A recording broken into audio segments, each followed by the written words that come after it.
Ora, muito boas tardes, pessoal. Espero que esteja tudo bem convosco e bem-vindos ao 11º dia dos 31 dias de horror, o segmento da minha experiência nas Aventuras Fantásticas, na qual eu trago desde o dia 1 de outubro até o dia 31 um livro-jogo de terror por dia.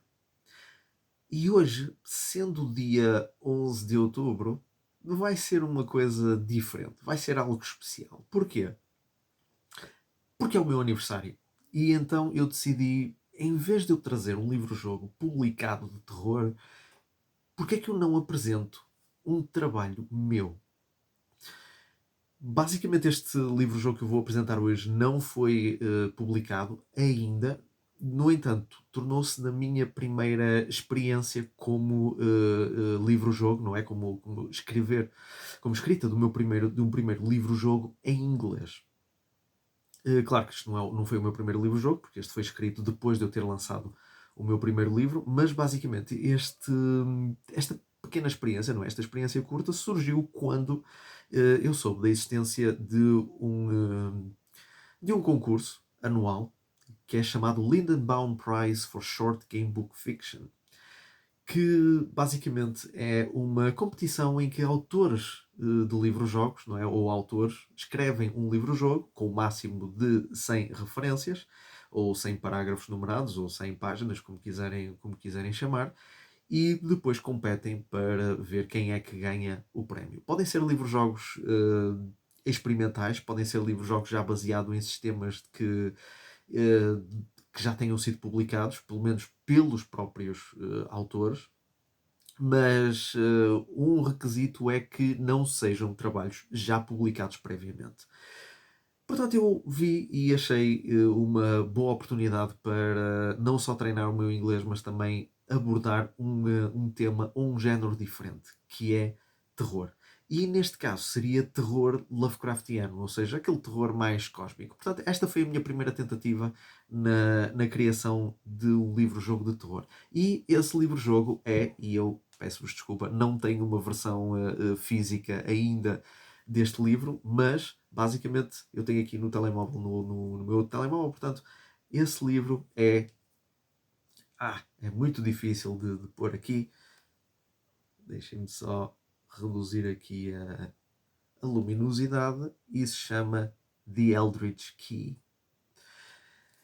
The Eldritch Key foi escrito em 2021 para a competição de 2021-2022 e basicamente foi a minha primeira tentativa na criação de algo que fosse atmosfericamente Lovecraftiano.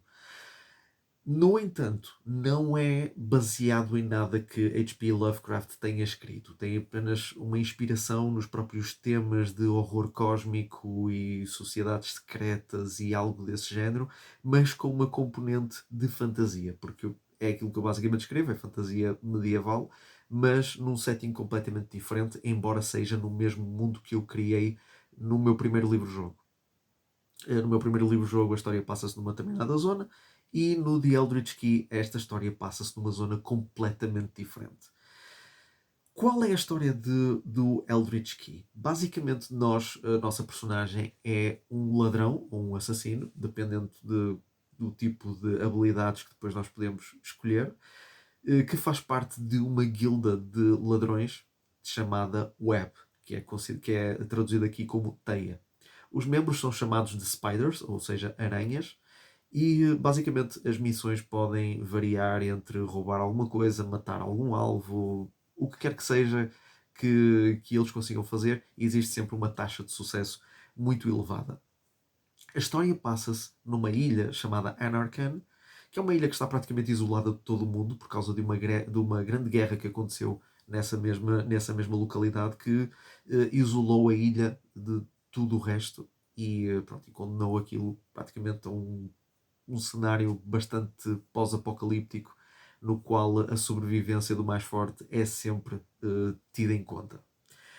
Nesta ilha, nós estamos na capital, que é Maquivel, que é onde se passa esta história, e outras também que eu, entretanto, depois escrevi nos anos seguintes, mas este não é o vídeo para falar delas. E basicamente, a nossa missão é introduzir-nos numa mansão de um elfo negro, que é o Lorde de um dos distritos de Maquivel, E o nosso objetivo é nós recolhermos, ou roubarmos uma chave, a titular Eldritch Key. E basicamente é isso. A nossa missão é nós sairmos, pronto, nós deslocarmos-nos à mansão, utilizarmos algum caminho que nós queiramos fazer, não é? Chegarmos à mansão, explorarmos a mansão e encontrarmos essa chave e trazê-la para a nossa guilda. Basicamente é isso. Parece simples, mas não é, porque dentro da mansão existem imensos perigos que nós temos que enfrentar e muitas vezes nós não estamos à espera com aquilo que nós vamos encontrar, às vezes, do outro lado de uma porta.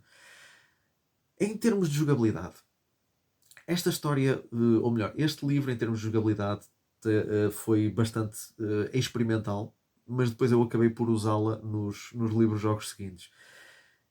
Basicamente, em termos de pontuação, nós temos 3 pontuações, que é a destreza, evasão e a vida, ou seja, como este está escrito em inglês, é o Dexterity, Avoidance e Life, no qual, embora a destreza e a evasão sejam quase considerados a mesma coisa, no entanto, a destreza reflete a nossa habilidade do uso de armas, enquanto o avoidance ou a evasão tem a nossa testa a nossa capacidade de evitar algum perigo, isso mesmo durante combates. E a vida, pronto, é autoexplicativo. Nós começamos com 30 pontos de vida e depois nós podemos perder vida e o nosso objetivo é não chegar até ao zero. E basicamente é isso em relação a pontuações. No entanto, nós temos também uma regra extra que é de habilidades. Existem 6 habilidades disponíveis e dessas 6 nós temos que escolher 3. Essas habilidades então são lockpicking, ou seja, a capacidade de abrir fechaduras. E nós já temos um set de gazuas, não é, de lockpicks para utilizarmos nessas fechaduras, não é? Quando o texto nos pergunta se nós temos essa habilidade e se nós tivermos, nós podemos utilizá-la para abrir uma porta ou uma gaveta ou o que quer que seja.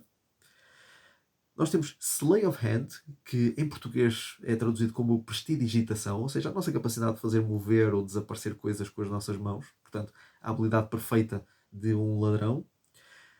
Acrobatics, ou seja, a nossa capacidade de fazer acrobacias e nós podermos, por exemplo, saltar um muro mais facilmente do que se nós não tivéssemos.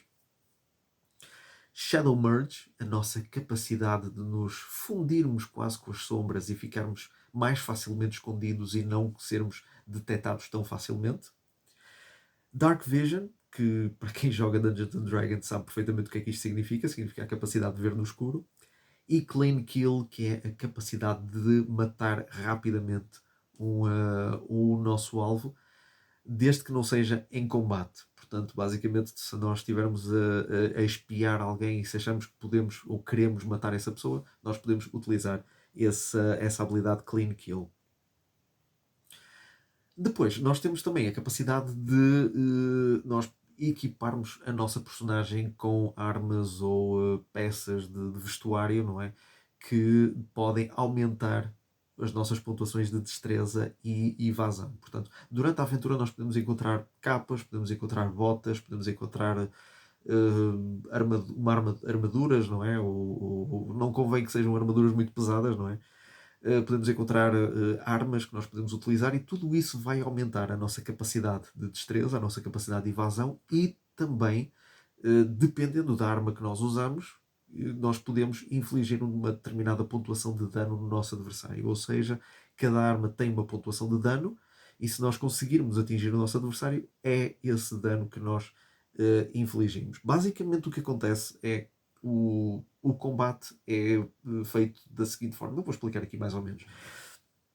Nós temos que lançar 2 dados e somar a nossa pontuação de destreza, e aí será a nossa velocidade de ataque. Fazemos o mesmo para o nosso adversário, comparamos os 2 resultados e aquele que tiver o resultado maior ganha. O que tiver o resultado mais baixo tem uma possibilidade de conseguir escapar ao dano. E aí depois o que é que tem que fazer? Tem que lançar 2 dados, somar a sua pontuação de evasão e aí tem a velocidade de evasão. Se a velocidade de evasão for superior à velocidade de ataque do adversário, então a pessoa consegue escapar. Se não, é atingida. fazemos isto várias vezes até que a vida de um dos dois, de um dos combatentes, chegue a zero. Basicamente é isto, é muito autoexplicativo também, não é muito.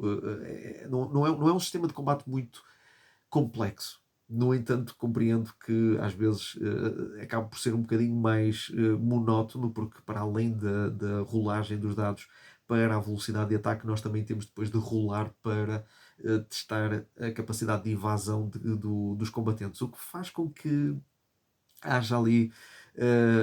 Se houver muitas evasões ao longo do combate, o próprio combate em si torna-se de bastante longo. Portanto, confesso que pode ser até um sistema de combate um bocadinho enfadonho a dada altura. Pronto, é basicamente neste sentido. O The Eldritch Key é uma história simples, é uma história em que nós invadimos uma casa e exploramos essa casa. Nós conhecemos diversas personagens que lá se encontram. Existem certos horrores que eu tentei ao máximo descrever do máximo possível. Por exemplo, nós temos uma localidade na casa, não é uma localização, que é um quarto onde se encontra uma velha a dormir, um bocadinho como uma certa cena na Mansão Diabólica, mas não exatamente o mesmo, e que se nós fizermos algum barulho e a senhora acordar, basicamente nós vemos uma sequência de horror em que ela abre a boca, começa a mexer muito e tentáculos saem da boca com água a sair também, portanto acaba por ser uma cena um bocado aterrorizante e nós vamos nos embora dali. A nossa personagem, nem sequer temos hipótese de escolher, a nossa personagem foge dali, portanto, é um dos momentos de terror. Nós podemos, por exemplo, ver um ritual a acontecer, um ritual em honra da divindade cósmica que os ocupantes daquela casa veneram. Nós podemos ver um ritual em que a oferenda uh, fica completamente enlouquecida porque essa entidade cósmica alimenta-se da loucura das pessoas. Portanto, e depois o combate final, não é? Acaba por ser. Eu tornei o combate final bastante desafiante porque nós temos basicamente três sequências de combate, no qual uma nós enfrentamos um adversário normal, embora com as suas habilidades. A segunda parte não é propriamente um combate, mas nós temos que ter uma força de vontade forte o suficiente para nós conseguirmos passar por essa provação. E depois a terceira parte é basicamente nós lutarmos contra uma versão negativa da nossa própria personagem. Portanto, acaba por ser. Eu tentei criar a história um bocadinho mais dinâmica para tornar a coisa mais diferente e acaba por ser também desafiante. Portanto, este foi o meu livro, não é? O meu livro curto do The Eldritch Key. Espero que tenham gostado. Ok? Se vocês gostaram, cliquem em gosto. Se vocês não gostaram, cliquem em não gosto. Se vocês tiverem interesse em ler este livro-jogo e em jogar ou conhecer outros livros-jogos também que foram lançados no Lindenbaum Prize, não só nesse ano, mas depois nos anos consequentes, não é? Na competição de 2022-2023 e ainda mais recente, de 2023 para 2024. Portanto, existe mesmo o The Lindenbaum Archive, que tem todas as aventuras que foram publicadas lá, que foram lançadas mesmo a concurso. Portanto, vocês podem consultar e podem também jogá-las à vontade. Portanto, se vocês tiverem interesse, eu posso colocar até isso nos comentários deste vídeo ou até mesmo na própria descrição. Por isso, se vocês gostaram, cliquem em gosto. Se vocês não gostaram, cliquem em não gosto e usem a caixa dos comentários para dar sugestões, opiniões, aquilo que bem entenderem. Subscrevam no canal, cliquem no sininho para receber mais notificações destes vídeos quando eles saírem. E eu espero contar com a vossa presença no meu próximo vídeo. Até à próxima.